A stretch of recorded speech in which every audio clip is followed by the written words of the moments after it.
আসসালামু আলাইকুম। আমাদের গত ভিডিওতে আমরা দিয়েছিলাম হচ্ছে দ্বিঘাত সমীকরণের সাহায্যে আমরা একটি সূত্র প্রমাণ করেছিলাম। আজকে এই সূত্রের সাহায্যে একটা সমীকরণের আমরা বৈশিষ্ট্য আমরা বর্ণনা করতে পারবো। তো এই দ্বিঘাত সমীকরণের হুম, x = b plus minus root over b square minus 4ac divided by 2a। তো এখানে নিশ্চয়কের মান নিয়ে আমরা হচ্ছে যে শুধু নিশ্চয়কের মান নিয়ে একটা সমীকরণের ধরন আমরা বর্ণনা করতে পারবো। দেখি আমরা নিশ্চয়কের মান। প্রথম নম্বর হচ্ছে ১ নম্বর বিষয় হচ্ছে যে নিশ্চয়কের মান বি স্কোয়ার মাইনাস 4ac, এই মানটি যদি নিশ্চয়কের মান যদি 0 এর থেকে বড় হয় এবং পূর্ণবর্গ হয়, পূর্ণবর্গ হয় তাহলে যদি পূর্ণবর্গ হয় তাহলে এটার হচ্ছে যে আমাদের যদি নিশ্চয়তা যদি আমাদের ২ টি শর্ত মেনে নেই। প্রথমত হচ্ছে নিশ্চয়কের মান 0 এর থেকে বড় হতে হবে এবং সেটি যদি পূর্ণবর্গ হয় তাহলে এর সমাধানটি হবে বাস্তব। বাস্তব, কমা অসমান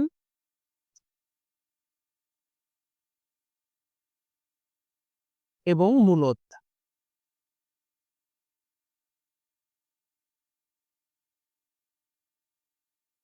আবার বলতেছি আমি, নিশ্চয়কের মান যদি 0 এর থেকে বড় হয় এবং পূর্ণবর্গ হয়, যদি এই ২ টি শর্ত মেনে নেই, তাহলে এর এই সমীকরণের বৈশিষ্ট্য হবে, সেই সমীকরণটি বাস্তব হবে। মানে সমীকরণের যে সমাধান সেটি হবে বাস্তব এবং অসমান এবং মূলদ। অসমান মানে দ্বিঘাত সমীকরণের সমাধান ২ টি বের হয়, সেটি হচ্ছে 0 এর থেকে যদি বড় হয়, তাহলে সেটি হলো অসমান। তাহলে ২ টি মান সমান হবে না। তারপরে হলো মূলদ। অর্থাৎ যেকোনো সমাধান যদি মানে নিশ্চয়কের মান পূর্ণবর্গ হলেই সেটি মূলদ হবে। আমরা তো জানি যে পূর্ণবর্গ হলেই সেটি মূলদ সংখ্যা। তাহলে আমরা এটা পেলাম। ২ নাম্বার যেটি হচ্ছে বি স্কয়ার মাইনাস 4ac, এটিও 0 থেকে বড় এবং পূর্ণবর্গ না হলে না হয়। তাহলে এটি এইরকম যদি হয় অর্থাৎ হলো নিশ্চয়কের মান 0 থেকে বড় হবে এবং সেটি যদি পূর্ণবর্গ না হয় তাহলে এরও সমাধান হচ্ছে আমাদের ৩ টি হবে। প্রথমত হচ্ছে বাস্তব হবে, তারপরে অসমান হবে,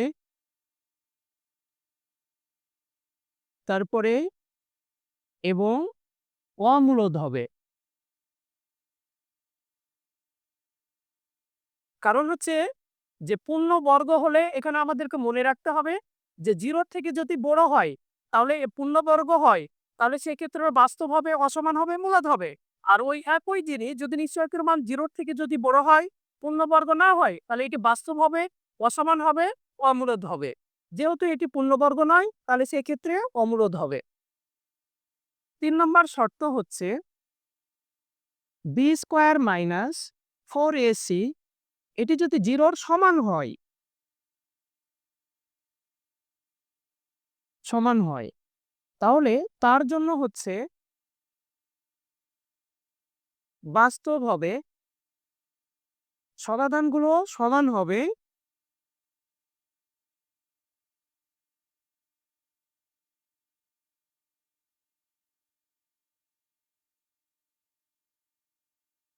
মূলদ হবে।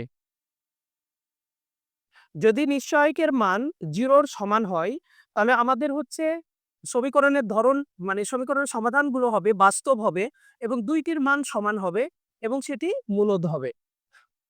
এরপরে ৪ নাম্বার নিয়মটা হচ্ছে বি স্কয়ার মাইনাস 4ac 0 এর থেকে যদি ছোট হয়,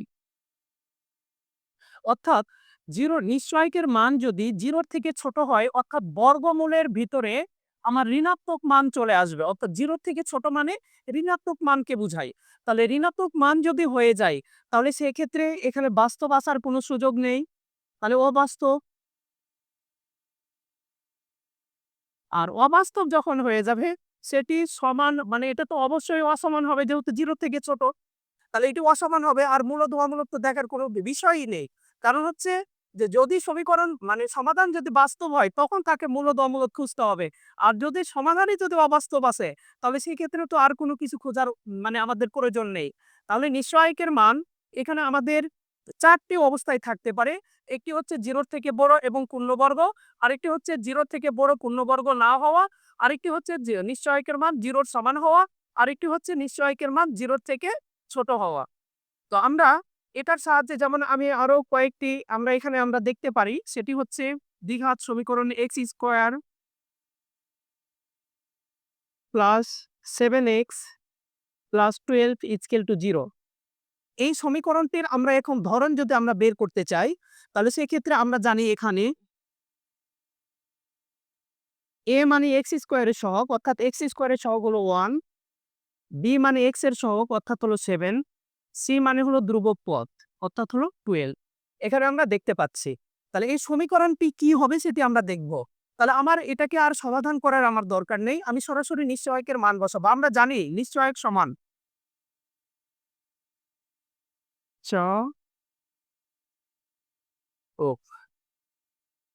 সমান b square minus 4ac। b এর মান এখানে আমি পেলাম হলো 7, 7 এর উপর স্কয়ার 4 গুণিত এর মান হলো 1, c এর মান হলো 12, 7 7 49, 4 12 48। 49 থেকে 48 যদি আমি বাদ দিই সেটি হবে 1। তাহলে এই নিশ্চয়কের মানটা অবশ্যই 0 এর থেকে বড় এবং 0 এর থেকে বড়। আবার দেখতেছি একটি হচ্ছে পূর্ণবর্গ সংখ্যা। তাহলে সেটাও আমরা দেখতে পাচ্ছি এখানে ২ টা জিনিস যে নিশ্চয়কের মানটি পেয়েছি সে মানটি হচ্ছে 0 এর থেকে বড় এবং এটি হচ্ছে পূর্ণবর্গ। তাহলে 0 এর থেকে বড় এবং পূর্ণবর্গ হলে কোন নিয়মটাকে মেনে নিবে? ১ নম্বর নিয়মটাকে মেনে নিবে। অর্থাৎ সমীকরণটির সমাধান বাস্তব এবং হচ্ছে অসমান। এটি কখনো সমান হবে না। আমাদের ২ টি যে সমাধান বের হবে সেই ২ টি সমান ভিন্ন ভিন্ন রকমের মান বের হবে। তারপর সেটি হবে মূলদ। অর্থাৎ হচ্ছে এই সমীকরণটি হচ্ছে মানে আমরা যে সমীকরণটি এখানে উঠাইছি সেই সমীকরণটি হচ্ছে বাস্তব সমাধান পাওয়া যাবে এবং সেই সমাধানগুলো অসমান ভিন্ন ভিন্ন সমাধান পাওয়া যাবে। এরপরে সেটি হচ্ছে মূলদ। কারণ এটি হচ্ছে নিশ্চয়কের মানটি হচ্ছে পূর্ণবর্গ। এজন্য সেটি হলো মূলদ। আশা করি তোমরা এই ধরনের যতগুলো ম্যাথের প্রবলেম থাকুক না কেন তোমরা এইভাবে করে তোমরা ব্যাখ্যা করতে পারবে। অর্থাৎ এসএসসি ব্যাচের জন্য যারা এসএসসি পরীক্ষার্থী অর্থাৎ 5.1 সমীকরণের অধ্যায় এখান থেকে একটা নৈর্ব্যক্তিক অবশ্যই আসে। এটা যদি তোমরা ভালোভাবে তোমরা দেখে নাও তাহলে একটা মার্ক তোমরা অবশ্যই কনফার্ম তোমরা পাবে। এই জাতীয় যতগুলো ম্যাথ থাকুক না কেন তোমরা একা একাই সলভ করবে।